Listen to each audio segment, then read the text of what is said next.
All right, everyone. Welcome once again to the Faces of Business. I am your host, Damon Pistolka, and with me today, I have none other than Darcy Eikenberg, and we are going to be talking about enhancing employee retention. Darcy, thanks for being here today. Oh, Damon, thanks so much for having me. I really appreciate it. Oh, man, I'm excited about this because, wow, the challenges that people are having hiring, recruiting, hiring, and retaining employees right now. This is a hot topic in many areas for sure. Yeah, super hot topic. Even with, in the news, there's so much around some of the big tech companies doing layoffs, and there's all this worry and the economic questions. This is still happening. People are still moving on. People are still leaving, and leaders are left with holes and don't know what to do. So it's still a great time to really focus on engagement, retention, and what you need for your business. Yes, and it doesn't matter what kind of business it is. If you lose a key person, it's a big deal, and that's really what this addresses. So, as we do, Darcy, tell us a little bit about your background and how you got where you're working on what you're doing today. Yeah, well, so my professional background was I was in a large HR consulting firm, global firm for 15 years, worked my way up from person behind the scenes to being a partner who was out in front of big deals. And every 3 years, I had the great opportunity to have a new assignment or a new team, or I moved locations. And so I had growth without even thinking about it, without even questioning it or looking for it. And then I got to the point where the next step up was a question mark for me, and it all came to a head one night in a cold McDonald's parking lot. I'll never forget this. It was before we had Bluetooth and we could do a lot of hands-free calling. Yeah. But my boss, who was in the Chicago area, I was flying from Atlanta to a meeting in the Chicago area. She wanted to talk to me before this meeting, and that was not a usual thing for her. So I got the message after I got to the O'Hare airport. And so I got in my rental car. I pulled over into a cold McDonald's parking lot because I needed to take the call, catch her on the phone. And she told me she was going to retire. And in the next breath, she told me one of my peers, the one who was already located at headquarters, was getting that job. And then I realized, what was I feeling? I was feeling relief. I was realizing that decision now was just made for me. And I realized I wasn't striving for that job anyway. And then in the next second, I said, if I don't want that job, what do I want to do next? And that really started my journey on just trying to figure that out. And it involved finding and hiring a professional coach. And this is 15, probably almost 20 years ago, when not everybody was a coach and you didn't really know what that was. Yeah. But what evolved in that was recognizing where my true superpowers and strengths were. And it really was I could be the person in the front of the room selling the big deal, closing the business, but I was better at helping the teams and the leaders together figure out how they can go and do it. And so that led into coaching and leadership development, and it's work that has evolved to this day. Awesome. So what do you think you liked most about the consulting work that you were able to do before you moved into this? Oh, well, there's no question. It was always the people, right? The people that I worked with, both my colleagues and my clients, still make up some of my core network and friends today. Very cool. It was a very collaborative company. It was very high performing.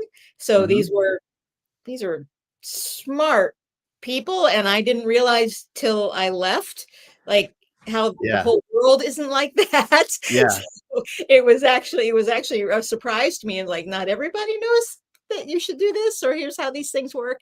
So Mm-hmm. I learned so much so fast. I had so much great support from our leadership.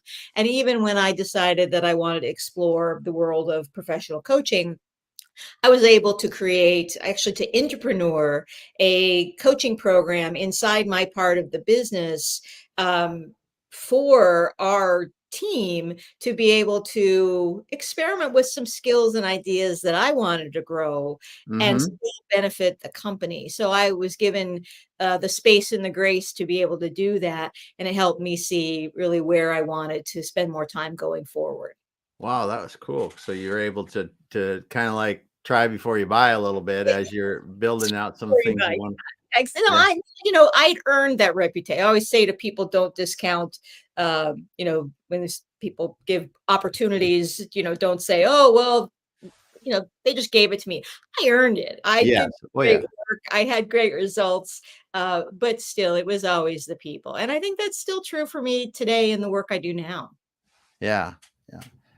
So as you're helping leaders today figure out, really the things they need to be themselves working on to enhance the retention.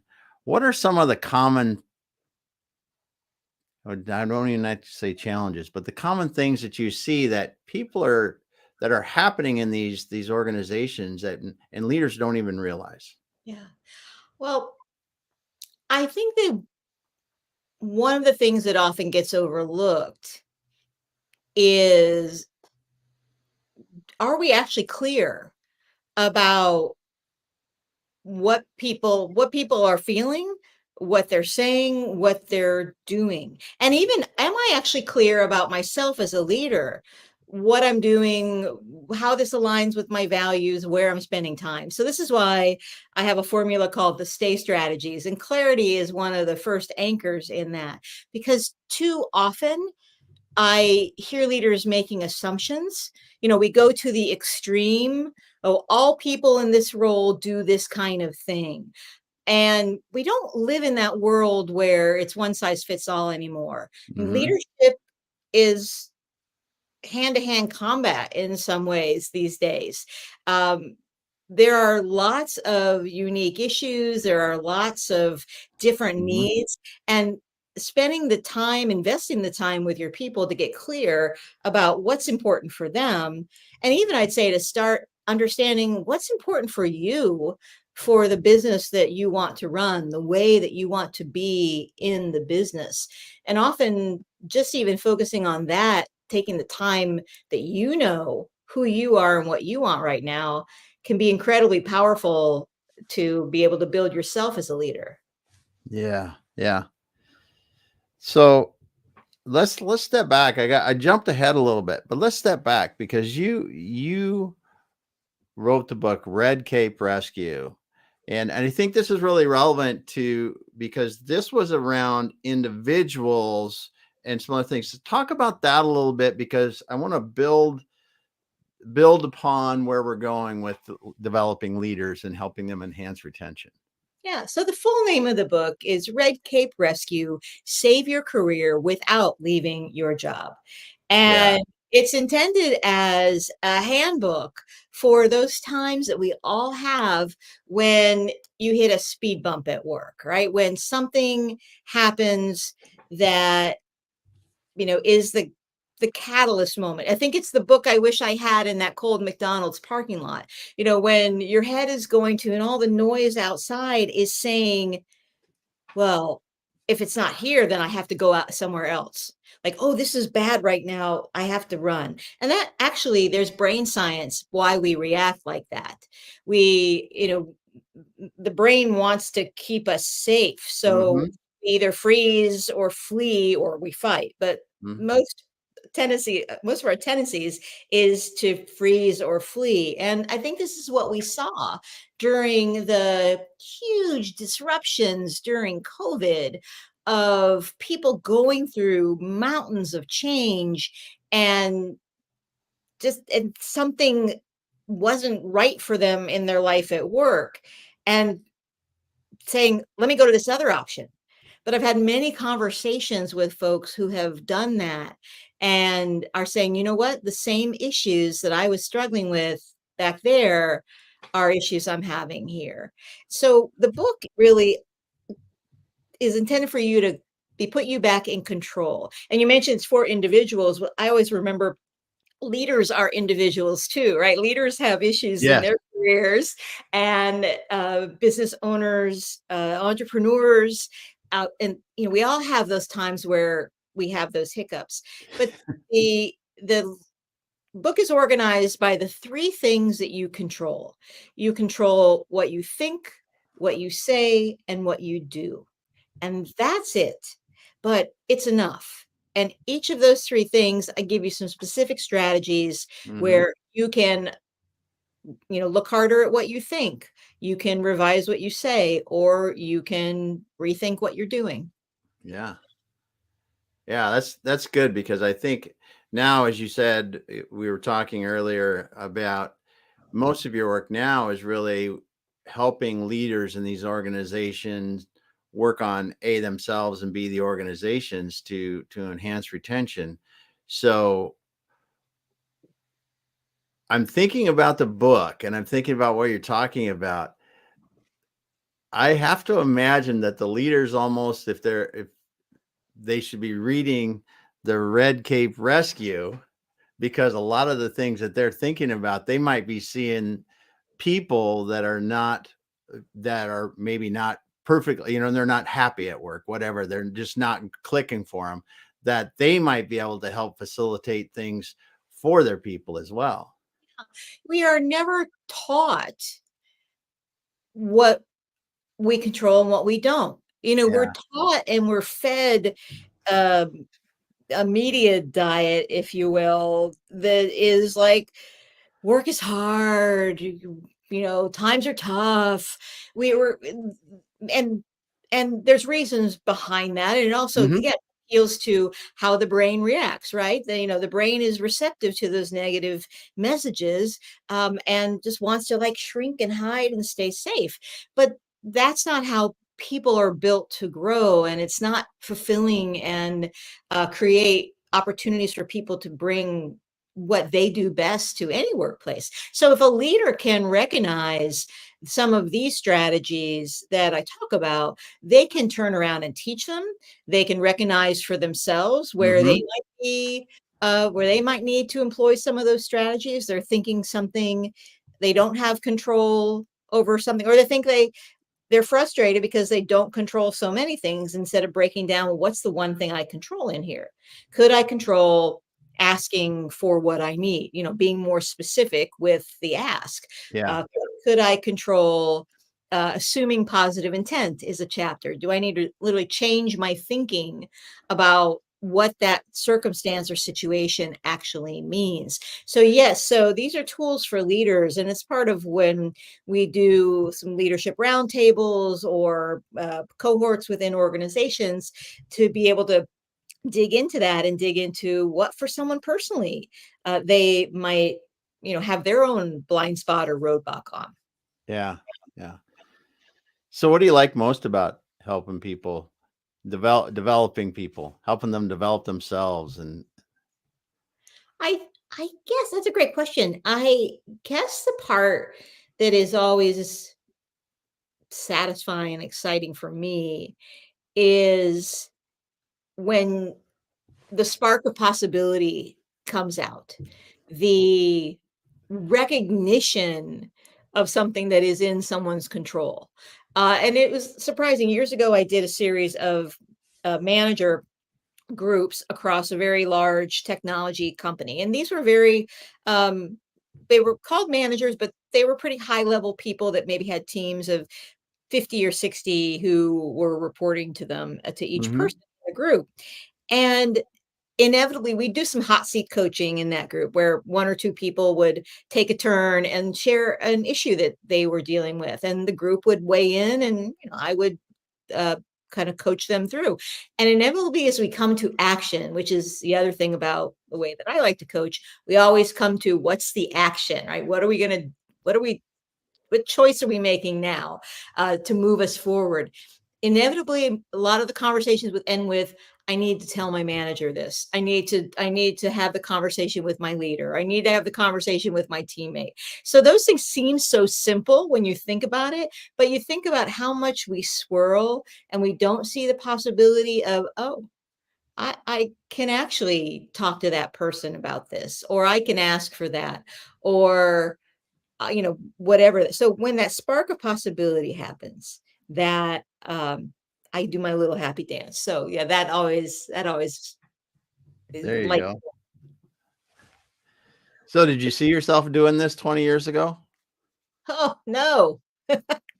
No, not at all. Not at all. I mean, I seem probably to most people like a lifer in my consulting firm. Yeah. And probably if we hadn't been to the, if there had been the next opportunity or something that just was, you know, handed to me, like most things had been handed to me in my Mm-hmm. more junior years, um, that I might have, yeah, I might have continued on and not, but I'm really grateful that I had that catalyst moment, that time in the cold Yeah. McDonald's parking lot. And I think we all need, a catalyst moment sometimes. And part of one of the things we do in coaching and leadership development is to intentionally create those, to just to take that step back, and just say, hey, is what I'm doing still working for me? Is my work still working? If Is it aligned with who I am and what I want now? And if it's not, where do I need to recalibrate or adjust? It doesn't have to be a wholesale, I need to Mm-hmm. sell the farm and move, overseas, Yeah. but it can just be little incremental changes that keep us from burning out. So, no, 20 years ago, I was, deep dive into my leadership roles and focusing on my clients and my teams, and probably not making a lot of time to think about myself and what I wanted. Yes. I think there's a lot of that happens when we're at that point is we're so focused in what we're doing that we don't think about as leaders. We don't think enough about ourselves and what really you get so wrapped up in the work that you forget that you're part of it that has Mhm, to be just as healthy and just as whole as the work you're doing. mhm. Yeah, yeah. It's, I think it's more magnified now as we're talking about things like wellness and mental health. But the truth is that, you know, leading doesn't just mean leading process. I mean, it means leading people. And that means that even if you think that, well, my team's not really tracking with me, or they're not, that I inherited a team, they're not really my team. When you're at a leader level, people do look at you differently. They expect different things from you. I remember this example in my own career when I moved from being, just a good senior consultant to leading the entire practice for the region. And I thought, well, I'm just Darce, right? I'm the same person I've always been.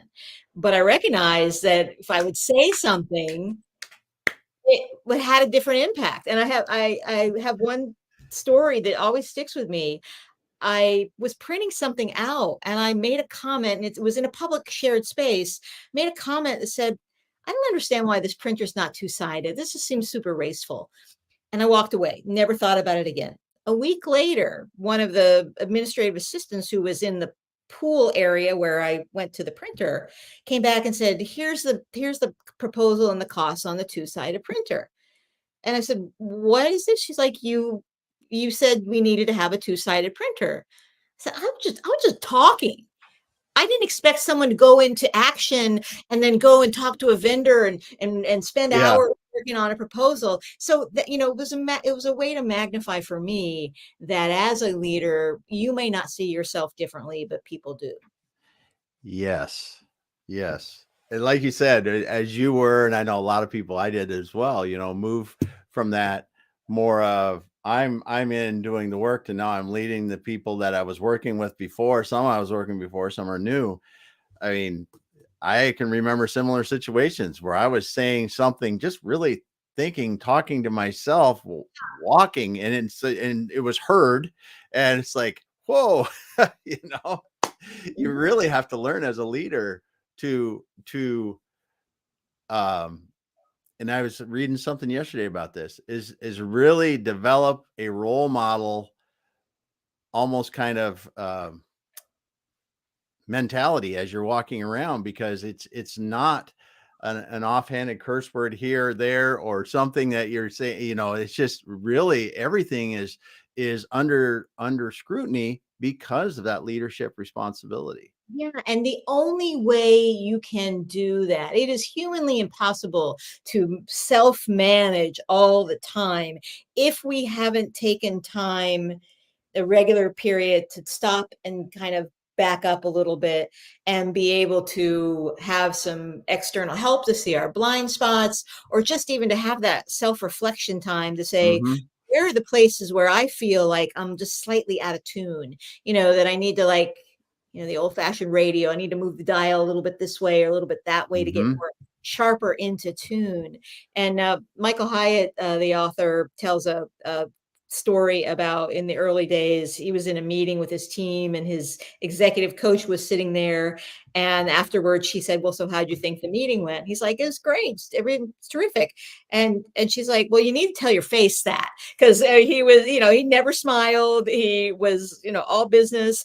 And the people in the room got the vibe that they were in fear. They were feeling like everything's a problem, whereas he was feeling like, I'm really proud of this team. This is terrific. So our leadership self is just as important to manage as the people that we're responsible for. Yes, yes, yes. I laugh because I used to have, many years ago, I had a business partner that really was a high level thinker and didn't really care. Well, he cared about the business and how it ran, but we would have fairly important internal meetings, and he might doze off in the corner if he felt like it. And the people always thought that same thing. He's like, well, what is? He's like, no, it's you guys are doing awesome. It's just I feel that comfortable. Yeah. And but just think of the example it set and how much Yeah. you get to deal with that. But And the that's story that people create out of that, right? This is one of the chapters in the book. It's called Rewrite Your Story, because often, there's a, we all are experiencing circumstances. The circumstance, we have choices about how we interpret it.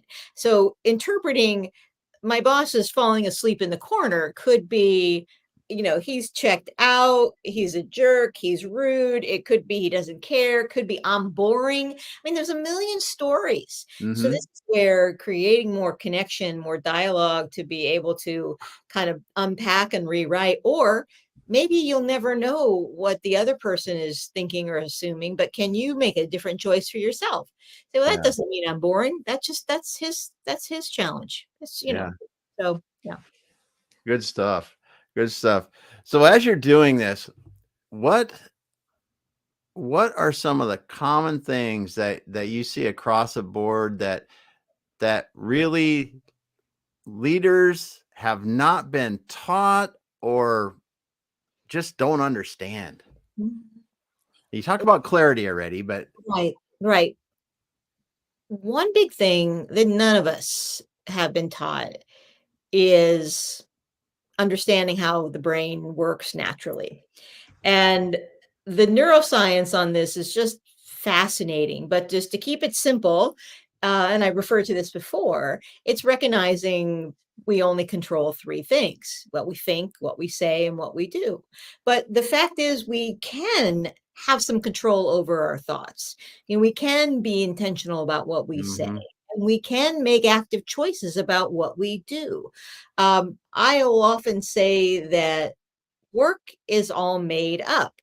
And because the truth is that the same job in a company can look very different from person to person. And that's often because of how it's made up and how the person is making it up based on what they're good at, what they're interested in, who has taught them, what the surroundings are.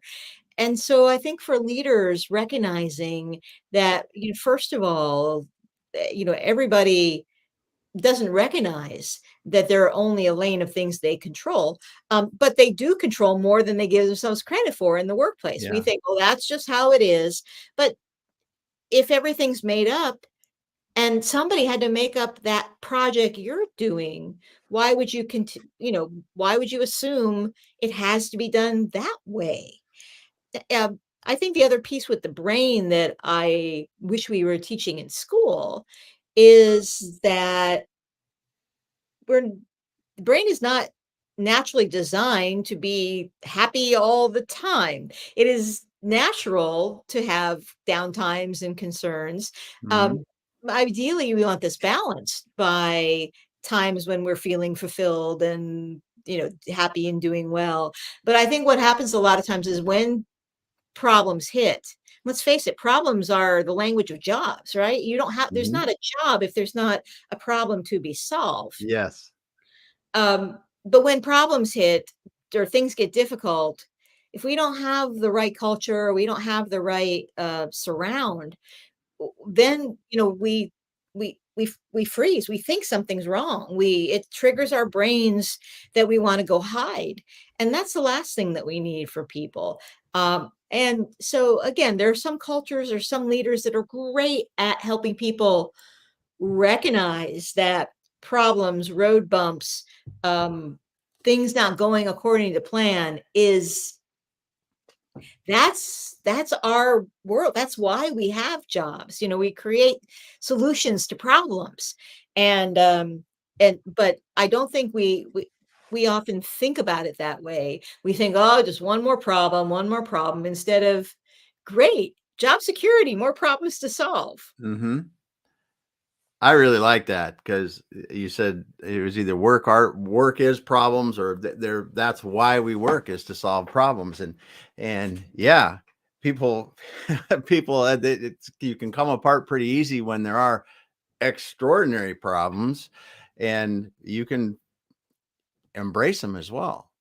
Yeah, and well, yeah, and for anybody who has been affected by downsizing or layoffs, one of the things I'll often say to folks who are looking for that next opportunity is every every open job is a problem to be solved, and there are problems and pain out there that no one's created a job around yet.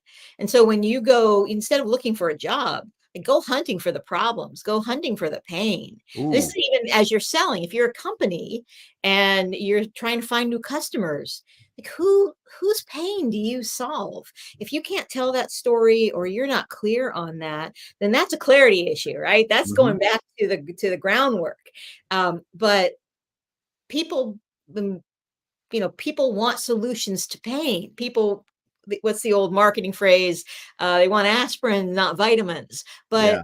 But this is also, again, responding to how the brain works. The brain responds trying to stay out of pain, out of discomfort. Those of us who know that discomfort is the only path to growth are the ones who can succeed. And so that's another learning point for folks, that it's okay to be uncomfortable. That's the only way you get from here to there. Discomfort is the path for growth. That's good. Well, yeah, you think about it as a leader, some of the most challenging situations that you're put in, if you take them, reflect on them, learn from them, it can be so helpful for you because and I'll paraphrase this too, or like example, because you see some people that have been through it, right? They've been through it. The firefighter that's been on the job for 10 years, he goes to the house fire and it's like, oh yeah, it's burning down. We're going to do this and this. And the person that just started, oh my goodness, there's a house fire. What are we going to do? Right. And that in a leader's uh, capacity can mean huge things for their team because that leader can take that calm, that thought. Yes, they might have had a really tough time in the first time this happened, but when something like that happens again, they can utilize that to be much more productive with themselves and their teams. Yeah. And this also goes to knowing who you are as a leader, because I think that when we have the anchor of the clarity, and when I work on this with with my coaching clients, or have an online class called Get Career Clear that takes you through this process. Nice. The things that you discover, you anchor into your values and your long-term vision, and those things allow you to have a framework to make choices from, right? Because the Hmm. person who values collaboration, no matter what kind of problem comes up, they're not going to do it alone. They're going to lean into their values and say, who else do we need to get involved to solve this? And so, and there are lots of routes to solution, and no one perfect route. And I think in a Google world, or maybe a Chat GPT world, we kind of assume there's a solution, there's an answer on the other end, but that's not what work is like, right? Yes. Yes. I was just reading that. Again, a little feedback here, but I'll wait just a second. It usually clears up. I was just reading something about that the other day. It says one of the best ways to solve a problem is to realize that the solution is not there when the problem happens, and you need to reflect, wait, you know, you know, uh, you know, do what you need to do to make sure the problem isn't causing any more damage, but wait, because that solution is not there. It takes that reflection and a different perspective to actually come up with the solutions. And it's so cool that you said that. Yeah, no, that's a great point. And often we resist putting our foot on the next rock toward away from what's happening and towards something, because we don't know what that something is. We don't know what that future is. Hmm. It's like, for folks who maybe they're ready to exit their business, but they don't know what they're going to do next, so they just stay on and they stay on. Hmm. If they're ready to hand over the reins to somebody else, or they're step out of a owner role or a leadership role. And so, these things, getting the clarity is such an anchor to help you make a better decision. The other side of the creek may not be totally clear, but starting to put your foot on the one rock that's in front of you then allows you to make the choice as to what the next rock is, and the next rock. And it's not going to be a straight line. It's all a zigzag, but there's, only, a million solutions to every problem. It's just, what's the path you're going to take? Yes, yes, and that is so difficult for business leaders and business owners. In the exit, it's a huge, Mhm. huge decision, because often very, very life changing decision. But when you can take the time, and you see people that take the time, put the work in, it takes work to really think about what it's going to be like and what they really want to be doing, because there are different productive, say, whatever really exciting things that they can be doing beyond what they're doing now. It's fun watching people's mind expand as they really contemplate what they're going to be doing.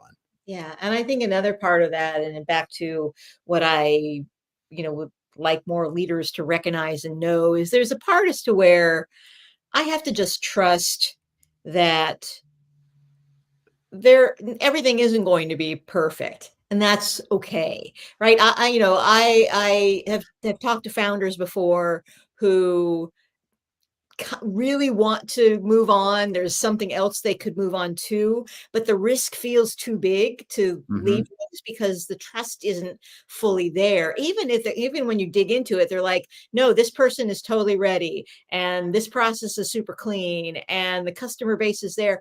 But there is, it's, how do we trust things to let it go? It's the analogy of the trapeze, right? You can't grab onto that next trapeze until you let go of the one behind it. Yeah. Oh, that's a great one. That's a great one. So as you're moving forward now, Darcy, what are you most excited about in 2023? Let's see. I have some amazing companies that we are doing ongoing leadership roundtables with. I think a lot Hmm. of people in the last several years have, obviously, some companies have been forced to not be able to have more connection, but that's such an important part of what people want in their life at work. They Mhm. want to feel belonging. They want to feel connection. And so creating more opportunities for people to, I call it creating collisions, where across functions in a company that leaders are able to get together, and it has structure, and it's, Mhm. efficient use of time, but it's also as much for them as it's for the growth of the company. So I'm excited about some of those projects that come my way. And I am working on an article for Harvard Business Review, and working on Woo. possible TEDx talk. And so, those things Wow. that are aspirational for me. And just, have to keep at it, and Yeah. they're always fun. And so, yeah. Oh, that's awesome, Darcy. And it's incredible being able to talk to you and learn more about how you're helping leaders, in their development, and how they can create environments that really enhance employee retention. And just thankful that we could talk with you today. Oh, I'm so grateful for the invitation. Thank you for all you do for your clients, your people, and the businesses that you're working with every day. Yeah.